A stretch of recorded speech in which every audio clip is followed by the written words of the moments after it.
Respect the conscious community.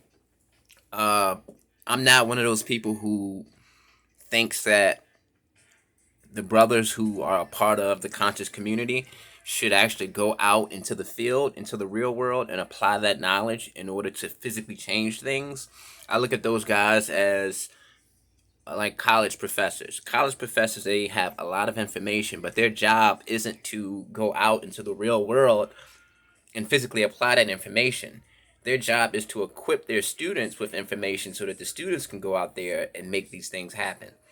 You know, they're the brain, and they give the command to the body, which is the populace, the student body. So I do respect the conscious community because they can be healthy and positive in that they stimulate people's brains. They introduce people to a lot of academic topics that they otherwise wouldn't have been into.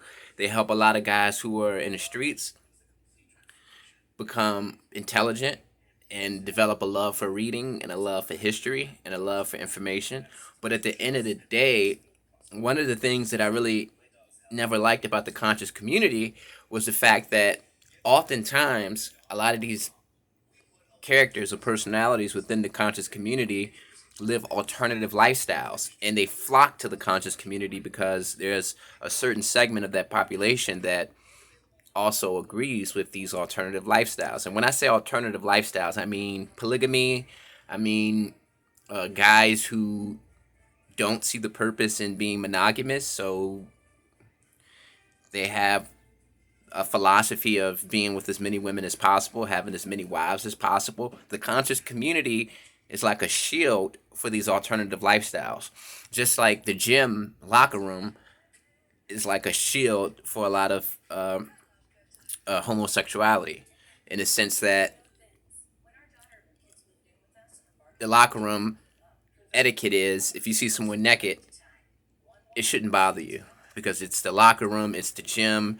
That's just what goes on there. You don't really think twice about it.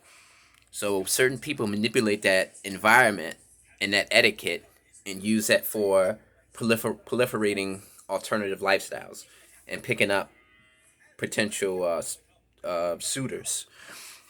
And the thing with Polight, it's kind of sad, man, because I just think that's more evident of what I'm saying. I knew a girl who lived in Canada, and she was a part of the 5% Nation of Gods and Earths out there in Canada, out there in Toronto.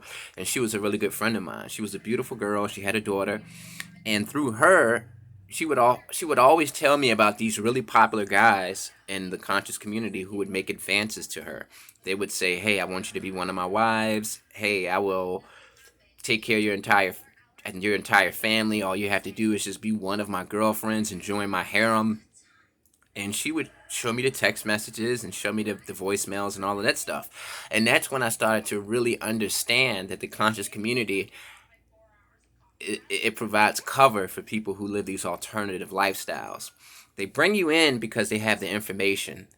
They are very intelligent, they're very charismatic, but once you get to know them, you start to see that these guys aren't on the up and up. They're not average guys who are out there trying to just spread intellectualism.